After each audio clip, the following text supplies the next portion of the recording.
No niin, morjesta vaan kaikille ja tervetuloa uuden videon pariin. Syys-meritaimen kauden alku mun osalta.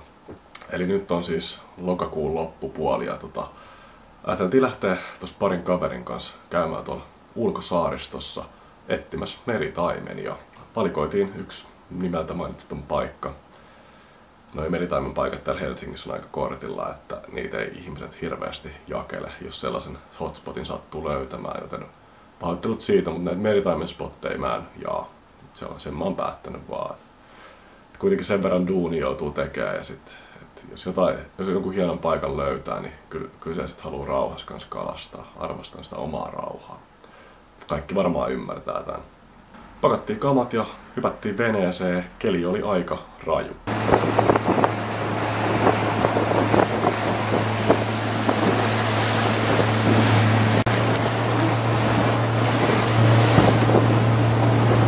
Siinä oli sellaista 12 metriä sekunnissa ja sitten avomerellä oli vielä kovempi, mutta sinne me ei ihan kuitenkaan menty. Mutta oli tosi kova keli, että vettä tuli ja aaltoja riitti. Mutta hyvin päästiin perille ja tarkoitus oli siis yöpyä siellä saaressa. Ja me päästiin lähteä vähän myöhässä, mikä oli harmillista, mutta siinä saapumispäivänä ehdin sitten tunnin oikeastaan heitellä ja sitten tulikin jo niin pimeä, mutta meillä oli oikein hyvä illan istujainen siinä, että oli kunnon pihvit ja tehtiin hyvät safkat siinä ja viiniä oli ja siinä tulisteltiin ja nautittiin illasta ja ladattiin akkuja sitten seuraavan päivän koitosta varten ja pohdiskeltiin siinä, katselin vähän kartasta millainen saari se on ja yöllä sitten olikin tosi kova myrsky, että oli vissiin 14-18 metriä sillä alueella. Et ihan melkein myrskylukemia, eiks no joo? Kai.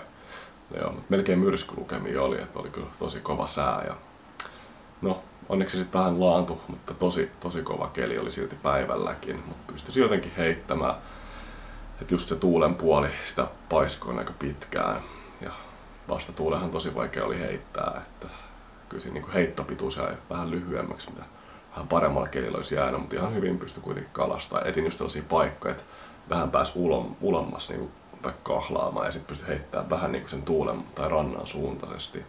Meritaimen homma on kyllä vienyt mun sydämen mennessä, että oikeastaan viime kausi oli ensimmäinen kunnon kausi, niin tosissaan yritin sitä. Rantamies ilman autoa, julkisella kulkuväylällä Helsingin seudulla kalastelin. Yhden meritaimen onnistuin saamaan. Olen kyllä ihan tyytyväinen siitä, oli hieno.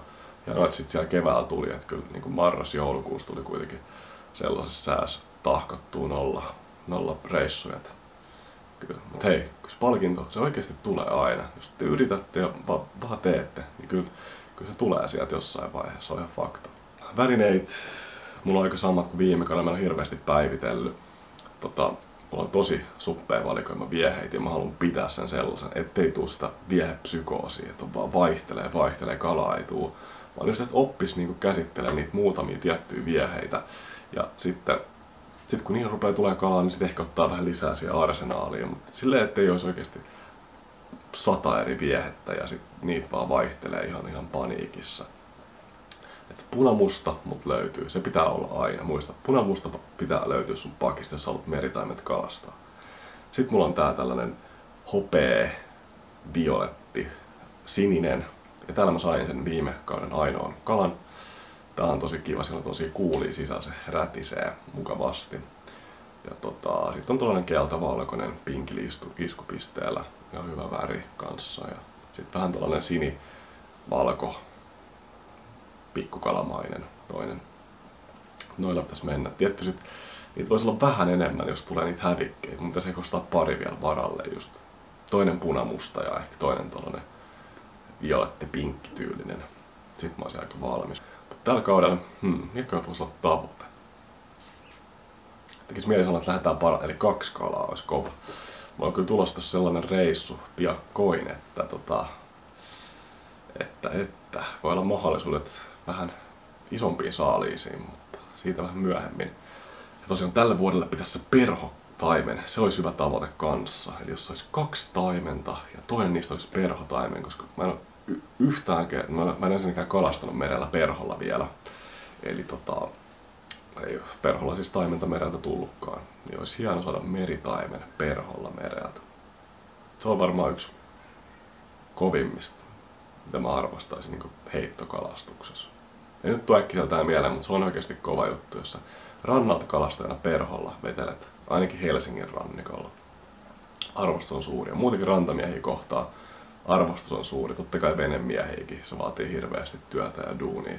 Koko meritaimen skeneen kohtaan mulla on suurta arvostusta. Joo, kannattaa ottaa mun Instagram-seurantaa. Mä laitan sinne kaikkia vinkkejä ja muutenkin tosi paljon kuvaan reissuja, matskuu. Siellä on yleensä stories kaiken näköistä höpinää ja live-videoa paikan päältä, sun muita vinkkejä ja kuvia. Kannattaa ihmeessä seuraa sitä ja kiitti kaikille, jotka on tullut heittää vinkkejä sinne ja muutenkin on ollut hyvää keskustelua siellä yksityisviesteillä. Haluan sanoa siitä kiitos, että on tullut tosi hyvää vinkkiä, palautetta, sun muuta keskustelua. Etenkin meritaimen kalastukseen ja muutenkin kaikkeen kalastukseen liittyen, niin saa tulla aina laittaa viestiä sinne. Et just tuolla Instagramissa, kun tulee paljon viestiä ja keskustelua eri kalastusmuodoista ja kaikkia vinkkejä, tekniikoita jaatte mulle ja mä annan myös sitten teille takaisin, kun jotkut kysyy, että miten kannattaisi tehdä, niin mä annan mun oman mielipiteen. Joissain asiassa mä oon ihan hyvä, joissain asiassa mä oon ihan aloittelija. Mutta se on hyvä sellaista vuorovaikutteista, koska sillehän oppii parhaiten. Sä jaat sun vinkin, mä jaan mun vinkin, kaikki oppii jotain. Ja siksi just paljon sovellan näille videoille vinkkejä, mitä mä oon saanut just tuolla Instagramissa esimerkiksi. Ja sitä kautta sit mä opetan ne eteenpäin. Ja toivottavasti joku muukin saa kalaa sit näillä vinkkeillä, niin hypätkää ihmeessä tähän retkeen mukaan ja opetellaan yhdessä tätä meritaimenen kalastusta. Mutta joo, on kyllä sika paljon opittavaa tällainen suhteen vielä, että jos viime vuosi oli opettava, niin saatiin niin se uskomattoman hieno 55-senttinen meritaimen. Paljon tuli oppeja siitä vuodesta matkaa ja tästä on tosi hyvä oikeasti jatkaa. Mutta joo, oli oikein kiva ensikosketus ja ensimmäinen reissu. Ei kalaa tullut sitten, 1 kolmipiikki sieltä napsahti. Sellainen tuli saaliiksi. Kolmipiikki. Taimenen ravintoa. Ei jäätä tältä päivältä ilman saalista. Se kylki osuma, mutta oli kiva päästä heittelemään. Maisemat on aina meritaimen kalastuksessa tosi upeita. Karut, vesi oli hienoa, kirkasta, aika sinertävää. Ja tästä on hyvä jatkaa. Monta reissua vielä tälle vuodelle on tulossa ja kyllä mulla sanan kuutina, että tästä tulee hyvä vuosi. Joo, tällainen pikkuvideo tällä kertaa fiilistelyä ja niin maisemien kattamista. Toivottavasti tykkäsit. Ilman muuta laita tykkäys tälle videolle ja muista tilaa mun kanava, että saat sit ilmoituksen heti kun tulee niin kunnon meritaimen videot tänne YouTubeen. Ja tässä on tulossa muitakin hyviä videoita koko syksyn ja talven, että kannattaa pysyä kanavalla. Ei muuta kuin nähdään seuraavalla videolla. Kiitos ja moi moi!